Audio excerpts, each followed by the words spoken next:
Lakshman Prasad Acharya has sworn in as the new governor of Manipur, replacing Anusuya Uike. Chief Justice of High Court of Manipur, Siddharth Mridul, administered the oath of office and secrecy to Lakshman Prasad Acharya during a ceremony that was held at Darbar Hall of Raj Bhavan today. Acharya, who was earlier the governor of Sikkim, becomes 19th governor of Manipur. Acharya has also been given the additional role of governor of Assam. A team led by Commandant of 2nd Manipur Rifles gave guard of honor to the new governor. Chief Minister N. Biren, cabinet ministers, MLAs and top officials of government attended the oath-taking ceremony.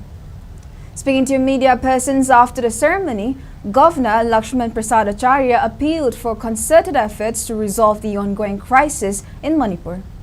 Known for his contributions to education and the public, Acharya was born on October 3, 1954 in Varanasi, Uttar Pradesh.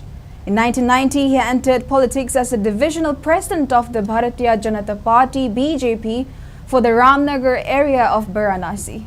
In 2015, Acharya was elected as a member of the Legislative Council, Uttar Pradesh.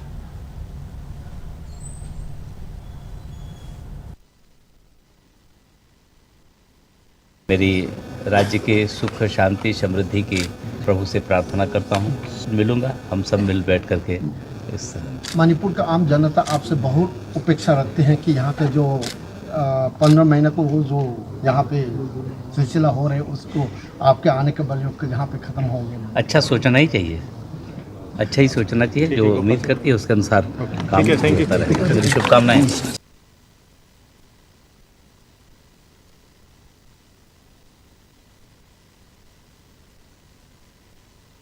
While speaking to media on the sidelines, Chief Minister N. Biren expressed confidence that Governor Lakshman Prasad Acharya will try to usher the state towards peace and normalcy. When asked about absence of some MLAs in the assembly session, Chief Minister N. Biren said they have taken official leave and he has nothing to say on that. He added Prime Minister Narendra Modi is keeping a close watch on the situation in Manipur and is focused on bringing peace to the state. While appealing for joint efforts and to avoid politicization on important issues, Chief Minister N. Biren said the government will allocate about 4 crore rupees with the aim to give impetus to self-employment for youths. Let us see. Now today assembly will start. I am to know that some colleagues taking leave officially. Then that is the official. So we have to accept it.